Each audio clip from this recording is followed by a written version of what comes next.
Perkenalkan, saya Ferry Johannes Setiwijaya dengan NIM 2024 10 10 3767. Di sini saya akan menjelaskan mengenai tugas CRUD atau Create, Read, Update, dan Delete Operations di dalam PostgreSQL menggunakan ASP.NET dengan bahasa C#. Di sini saya mengikuti tutorial yang pertama, yaitu membuat database dengan aplikasi PostgreSQL dan mendownload npgsql.dll untuk file extensionnya. Nah, sebelumnya saya akan menunjukkan bagaimana database-nya. Yang pertama, saya membuat database dengan create table dengan nama table employee, dan entity-nya yaitu ada ID dengan sebagai primary key, lalu first name, last name, dan email ID. Lalu setelah di-create, sebelumnya saya sudah melakukan ini. Setelah di-create, lalu kita bisa menginsertkan atau memasukkan data-datanya. Yaitu ini data yang pertama dan ini data yang kedua. Setelah itu, kita bisa menampilkan datanya menggunakan perintah ini, select all from employee. Ketika kita run, maka akan muncul. Nah, terdapat dua data di dalam database. Nah, setelah membuat database, lalu kita masuk ke codingannya atau masuk ke Microsoft Visual Studio-nya. Yang pertama yaitu membuat website bernama test website. Nah, sebelumnya kita harus mendownload terlebih dahulu proyek ASP.NET-nya. Setelah kita mendownload, maka kita bisa membuat proyek yang berupa web form ini. Nah, setelah kita membuat proyeknya atau mendownloadnya, nah kita masukkan reference npgsql.dll ini ke dalam proyek kita.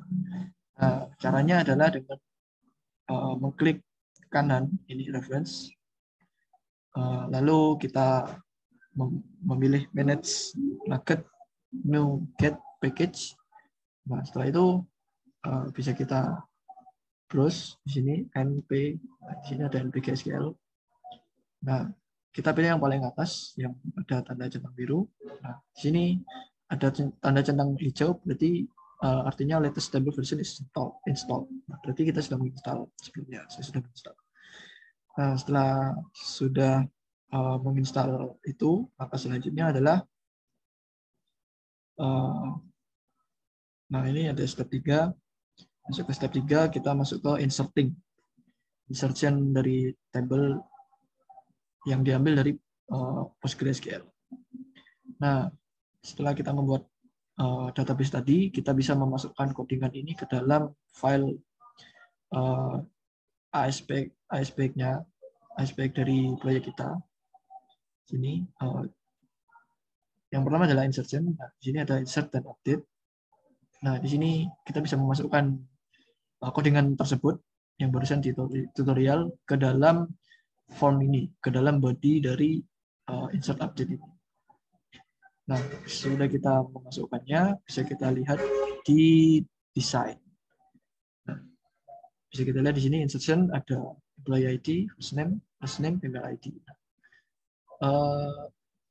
Untuk insertion-nya dan update-nya saya jadikan satu di sini karena cuma tinggal menambahkan data di bawah ini, di bawah tabel. Nah, untuk hasilnya sendiri kita bisa run atau sebelumnya kita ingin mengedit dulu file dari aspx.cs-nya, file.cs-nya dengan ini dengan menggunakan using system data, using system configuration npgsql.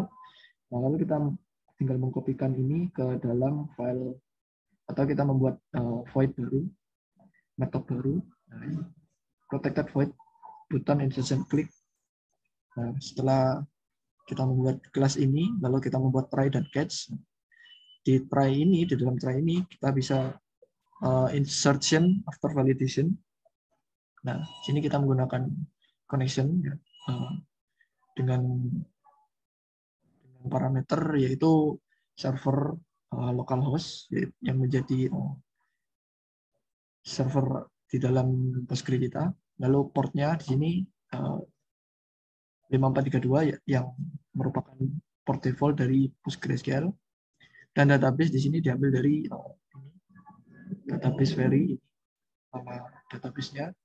Lalu user ID yaitu Postgres user ID default, dan passwordnya yaitu password dari settingan kalian sendiri. Lalu di sini kita bisa komen yang ini karena tidak digunakan. Lalu di sini membuat connection to open untuk membuka koneksinya untuk melihat data di dalam ini. Lalu di sini kita membuat objek baru yang bernama CMD dari npgsql command yang sudah kita download tadi .dll. Lalu kita bisa membuat command connection yang merupakan variabel baru connection, dan command text untuk menginsert into employee values. Nah, di sini parameternya ID, name, from name, last name, dan email. Lalu kita menggunakan comment type.text untuk memasukkan data yang berupa teks. Lalu di sini ada comment parameter add ya, untuk menambahkan data ke dalam database. Lalu di sini comment execute non-query dan dispose untuk ya itu. Lalu di sini ada connection.close yang untuk menutup koneksinya, dan terakhir di sini ada template-nya untuk teks ini berupa string, untuk email berupa string, phone name string, dan sebagainya. Lalu di sini ada label message-nya ketika kita sudah mengklik atau memasukkan semuanya, data has been saved. Lalu catch-nya yaitu exception X. Nah, itu untuk yang insertion. Nah, di sini di bawahnya kita juga copy pastekan yang update. Untuk update hampir sama dengan ini insertion. Nah, kenapa kita memasukkan ke dalam seleksinya? Karena di sini kita memasukkan update di dalam file yang insert. Maka kita juga harus memasukkan kelas baru lagi, metode baru untuk si insertion. Nah, jika kita run sini, ketika kita run, maka akan tampil,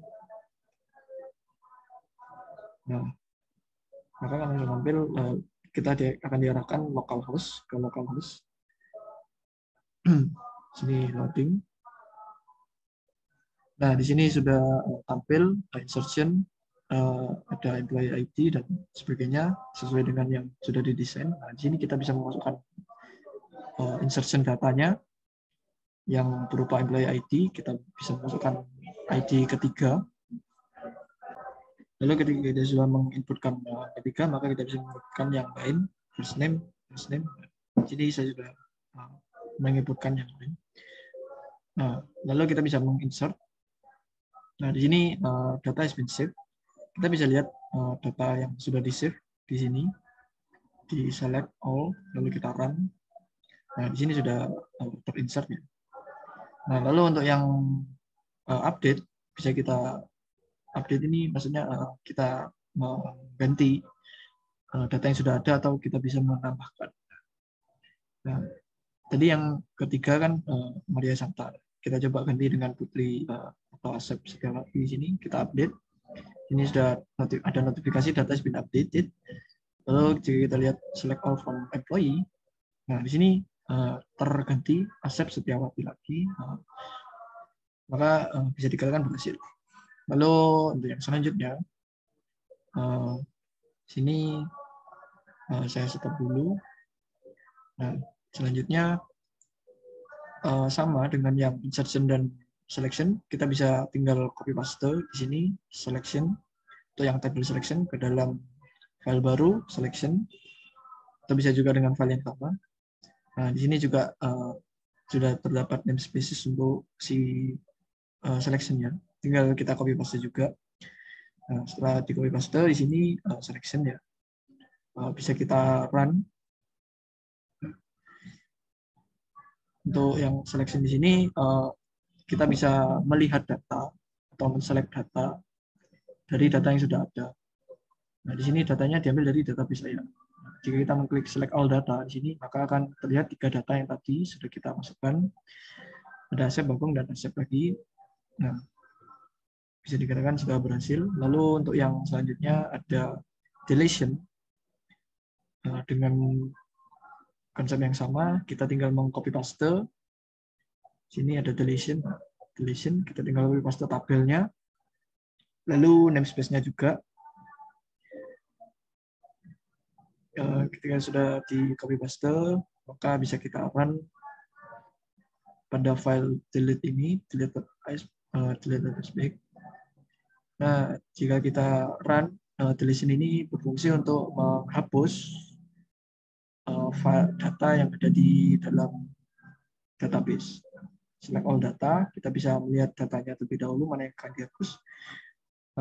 Kita harus menyebutkan ID-nya untuk menghapus salah satu data. Ini saya akan coba hapus data 3. Data has been deleted. Jika kita lihat select all data lagi, maka data nomor 3 hilang. Di Postgre juga seharusnya juga hilang. Nah, sudah menghilang, maka deletion-nya sudah berhasil.